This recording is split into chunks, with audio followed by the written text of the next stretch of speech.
Hey folks, welcome back. It's been a while, but I've been back at work and very busy. I did, however, get a new order from HKNowStore, which you can see in front of you. We've got 2 cuboids and a couple of more offbeat puzzles as well. Unfortunately, due to being busy, I haven't had the time to actually play with these very much, so they've pretty much just been sat in their boxes here.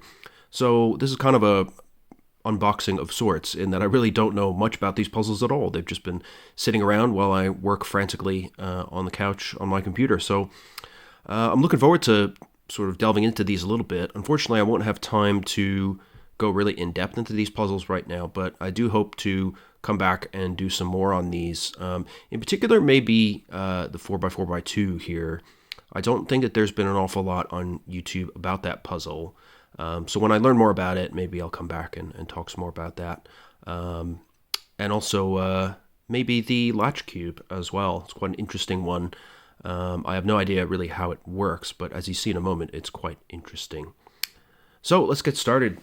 We'll start with the cuboids, I guess, because they're the most conventional ones. This here is from Calvin's, so you can see. Can you solve it? Well, right now, no. Hopefully later. But this is the 2x4x6 cuboid. Now you can see this is a very heavily pillowed design. Looks kind of like a elongated marshmallow or something. And you can see we've got a 4x6 face here, 2x6 here, and 2x4 here. So this is falling into the category of the ultimate shapeshifter cuboids, which I'm very excited about. So that means that this puzzle can do 90-degree turns and shapeshift on all 3 turning axes. So if I do a 90-degree turn this way, for example, I can carry on and do subsequent turns without a problem. It's not like, say, a 3x3x4 where you can only do 180-degree turns on a certain axis. Likewise, if I turn this face, then I can also carry on and shapeshift that way as well. I have to say the movement so far is pretty good. Pretty happy with that. It's a little bit dry. I think a little bit of lube would go a long way, but really not too bad at all. Oh yeah, and then if I do this face as well, the 2x6, that will also shapeshift. And you can see we end up with some bandaging here because this layer is obviously much thicker. We just have 2 pieces on that axis.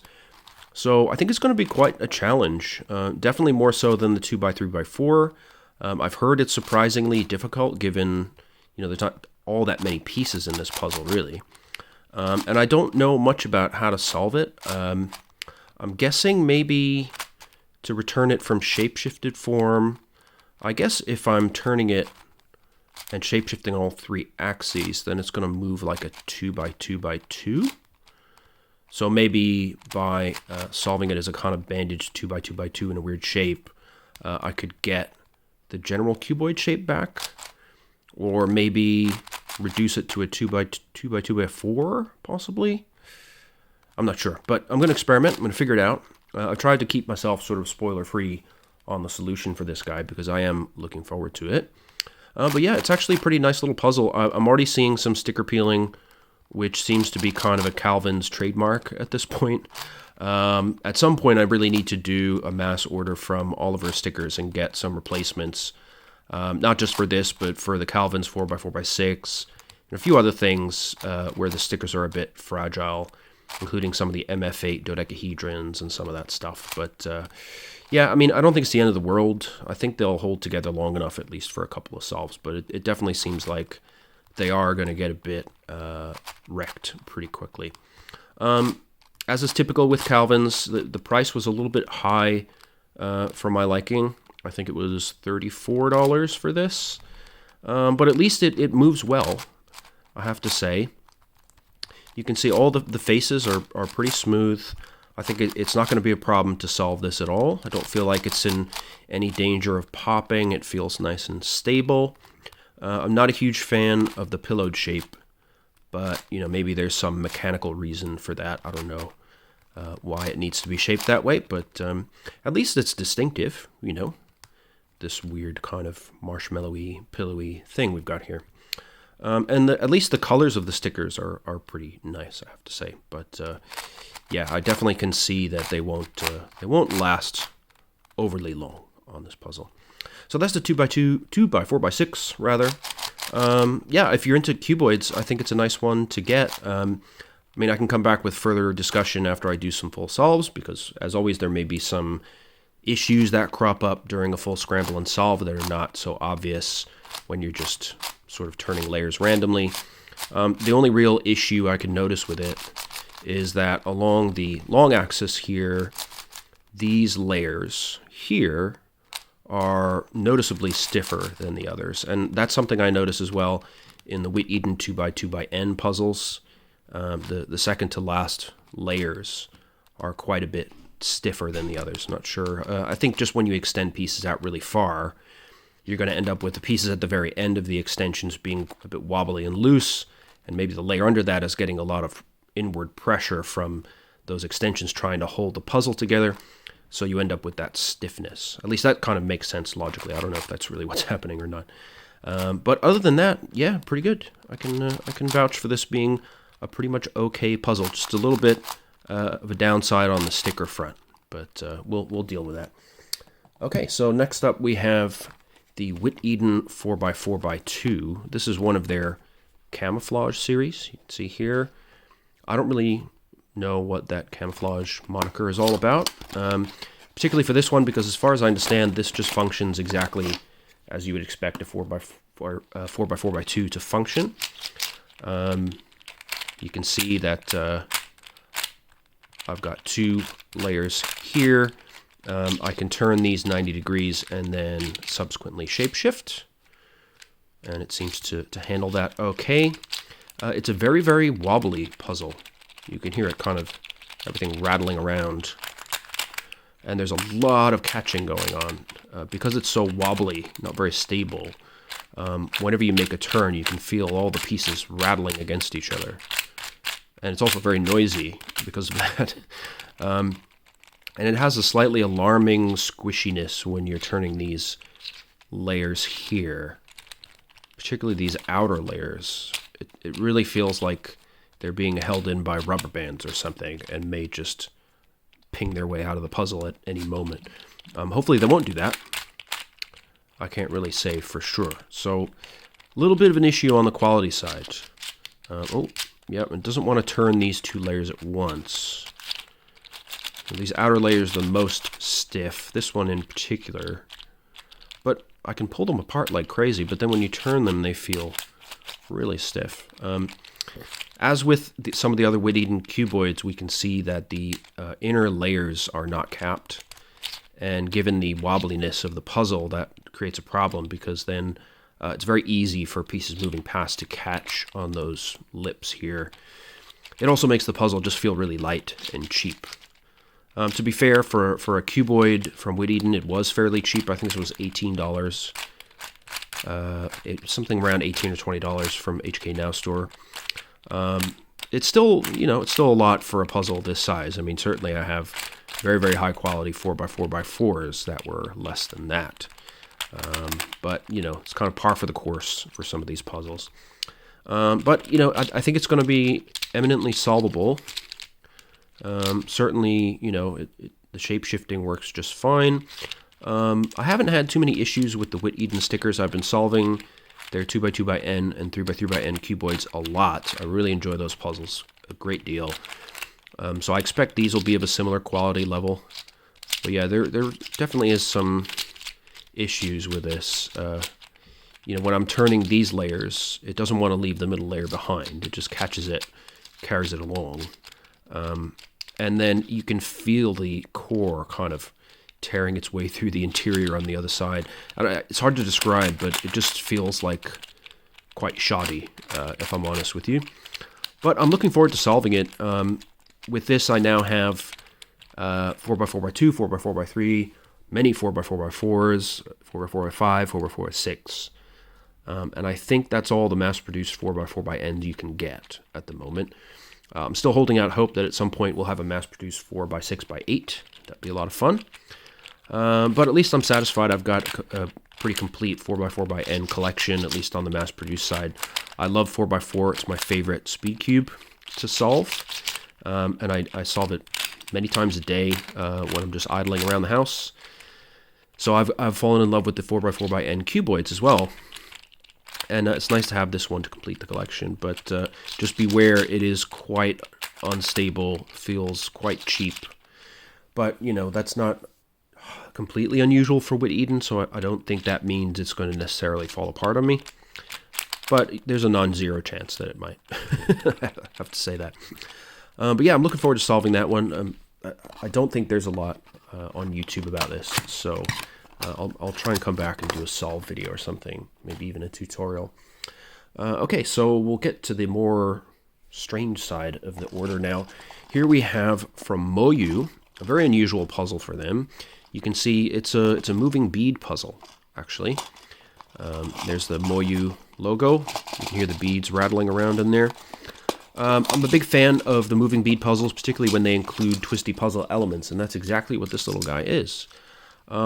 Side note, I don't know why there's a Mickey Mouse head on here. That seems like asking for trouble. I mean, Walt Disney is kind of famous for suing people that use their stuff, very aggressively protecting their trademarks, so that seems, you know, they're riding the line a little bit, but hey, what do I know?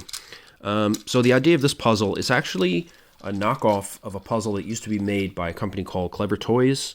They might still exist. I think they're based in the Czech Republic. And they made these lovely wooden toys, several of which were very interesting moving bead type puzzles. And this was one of them, and it was called the Butterfly. Now this one is different because as I remember, the Butterfly, there was a version that had some bandaged beads, and maybe the colors also had a gradient on the different sides. There were a couple of different releases of it, but it seems impossible to find. I don't know where you can buy one now. So when I saw this come up, you know, under the new releases for $5.99 US, I thought, well, you know, I wanted to try that puzzle, so I'll grab myself one. And there's a few different colors. And also I noticed today that if you go to Z-Cube on their new arrivals on their homepage, they have another variant of this. I mean, I think the puzzle function is exactly the same, but it has some sort of pastel colors, more kind of kid-friendly colors. So at this moment, I believe you have 6 options for the kind of butterfly clone puzzle that you want to get. I chose blue because it seemed the less visually offensive one. There's also black and red from the Moyu version. I've just noticed now that actually the top and bottom of the puzzle, you can just hold it and then it kind of functions as a ginormous fidget spinner. And it actually spins pretty well. Not bad. Okay, so as you could probably figure out, the idea of this puzzle is to mix up these beads, scramble them up, and then solve the puzzle. But it may not be immediately clear how that works. Basically, you have this middle layer here, which can turn. So the top and bottom layers don't turn independently, but the middle layer can turn, right? So when I move it one notch forward, I've brought over a green to the black loop and a red into the green and so on around the puzzle. And then I can, you know, move the beads around and start scrambling things about. I don't think it's going to be particularly difficult to solve, purely on the basis that you're only disrupting sort of a few beads at a time. I guess we've got 4 faces, black, yellow, red, and green. Each one has, 8 beads, right? So that gives us 32 beads to solve, but when we move a layer, we're only moving 8 beads, right? So it's not a huge amount of disruption compared to some other puzzles that we've seen. And given that you can sort of manipulate these faces quite easily independently and, you know, shift beads around with a fair amount of precision, I would think. I don't think it's going to be super hard, but I think it's going to be fun. And there's something quite therapeutic to me about these moving bead puzzles, partially just the kind of the white noise effect, the way they rattle when you move stuff. There's a real kind of nice tactile feel to the whole experience, and it's fun. And this, you know, being from Moyu, it's got this, you know, feels decently high quality. It's very light plastic, but, you know, feels solid, well built. I wish the beads were maybe a bit more of a solid material. They're clearly quite light, hollow plastic beads. I prefer something like what you get with Oscar's amazing Astrolabicus puzzles, where you have this really nice, perfectly machined plastic. But these will certainly do the job. So definitely I want to do a video at some point featuring a few of my moving bead puzzles that have twisty elements, because I think they're really interesting. And they're quite good just for a bit of variety, you know. And this one certainly fits in that category. I think this would be a good one for a beginner or for a kid, particularly if they like Mickey Mouse, but don't tell the Walt Disney Company I said so. And yeah, it's very cheap. So if you check out Z-Cube or HKNowStore, you will find several different variants of this puzzle. The one caveat is something that you often get when you combine moving beads and twisty puzzles, which is that there's some alignment issues. So when I want to, you know, if I'm moving some beads around, say, and then I want to turn the middle layer, it's not going to go because the beads are not sort of perfectly lined up. But if you just manipulate slightly the surrounding faces, then you can get it to cooperate. So yeah, I think it's going to be fun to solve, and seems pretty decent quality for the price. So I'm looking forward to that one. Finally, we have a certified classic. This is a puzzle that's been around for a number of years. I think it was out of print for a while, and now it suddenly reappeared recently on Calvin's imprint. So you can buy, this is just the standard variant, but they have all kinds of different body colors for this Latch Cube. They have purple plastic, blue, this black, of course. They've got metallized purple. They've got all kinds of stuff. I just wanted to get the classic black with stickers. I thought the puzzle is going to be very hard, and I'll probably be turning it a lot. If I get, say, a metallized version, then, you know, that beautiful metal coating is just going to wear off quicker. I may get one in the future, but this is perfectly fine for me. So the Latch Cube was designed by, there's a name on here somewhere. Oh yes, Katsuhiko Okamoto. And he's made a number of interesting puzzles, but this one is well known as being one of the hardest cubes. So let's take a look at it. All right, so warning again, this is Calvin's puzzle, even though this is a modified 3x3. Granted, it does clearly have some kind of bizarro mechanism. I think it cost $32. And that's quite a lot of money. So if you really want it, by all means get it, but just be aware that you'll be paying for the privilege. Now, the point of the Latch Cube is, of course, related to these special stickers that we have on all the faces. The arrows indicate which directions you can turn that face. Okay. Oh, I've got a sticker problem already. How did that happen? Oh well. So with this face, for example, I have the arrows pointing in the same direction towards a clockwise direction. So that means I can turn the face clockwise. But if I try to go back, it's bandaged. I can't go that way. So this adds some difficulty purely on the basis of, you know, whatever algorithms you may have in muscle memory or whatever are not going to work for you, because you're going to have to reformulate all your moves to fit with whatever mobility that face has. But then where it really becomes crazy, of course, is that you can scramble the cube and you will end up with different arrows in different places. So if I move this here, now what happens is I have these arrows are going anti-clockwise, but this arrow is now combating this one, right? So that has bandaged the entire face. If the arrows don't all go in the same direction, then the entire face is blocked. And that right there is the source of the trouble for the potential solver, is that once you scramble the thing, you're going to end up with faces with incompatible arrows, and they will be completely blocked, and you'll have to completely change your battle plan to try and solve the puzzle. Now, I have no earthly idea how this mechanism really works. I do want to look it up because it's quite interesting to think about. But you can very clearly hear a click, and that, I assume, there must be some kind of latch mechanism that gives the cube its name. And you can really feel it and hear it when you turn a face, which is kind of fascinating. And it's satisfying as well. However, I feel I should say, while I'm giving this cube a fair amount of leeway because it clearly has this strange mechanism afoot, the turning is really poor, I have to say. So it takes a lot of effort. Even, you know, this face is meant to go this way, but it's really tight, really not smooth at all. And the whole cube just feels incredibly tight and unforgiving. And I think that will add in its own way to the difficulty, you know.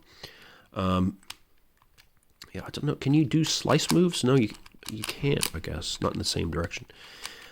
So that's the Latch Cube. Again, I don't have any earthly idea how to solve this. I think it's going to give me a heck of a lot of challenge.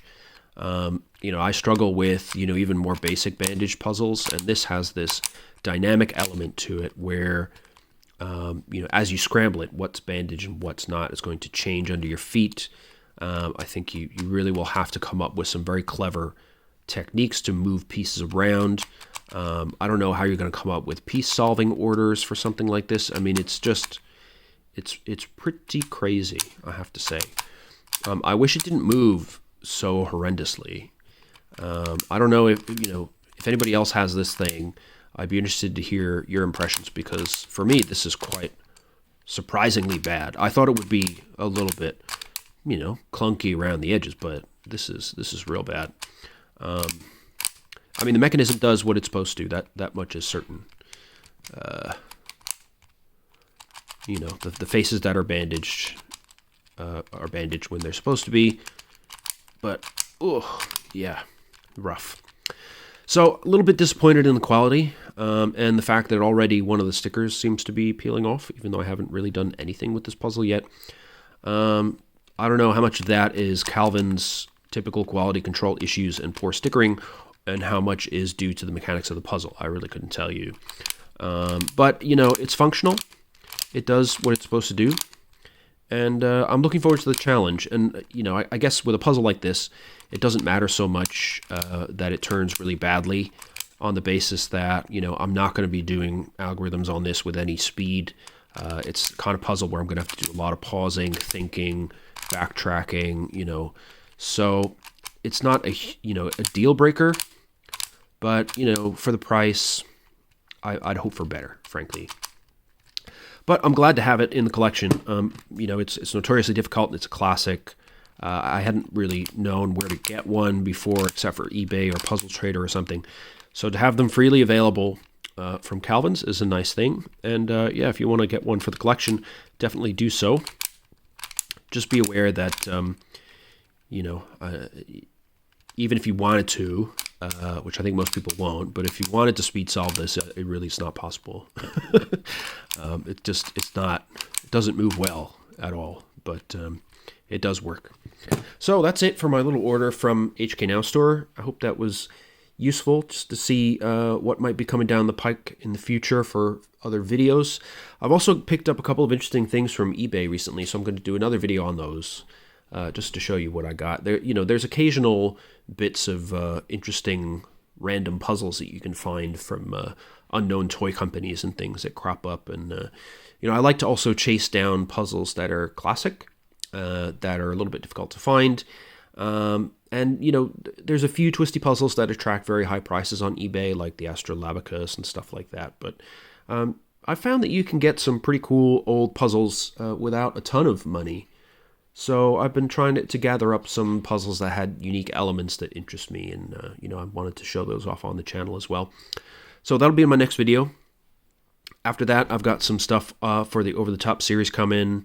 I've got some more Cuboids to show. So there's still going to be videos coming out on a regular basis in the near future, but it is going to be a much slower pace for the next little while until work calms down a little bit. So apologies for that, but it's just you know, it's been another crazy year already, after 2020 was already pretty bad. And I work in health sciences, so there's a lot to talk about, obviously, at the moment. But yeah, I hope you're all staying safe. In the meantime, it's getting pretty rough out there, pandemic-wise. So I hope you stay well, stay safe, and I look forward to seeing you in the comments and in the next video. All right, take care. Bye-bye.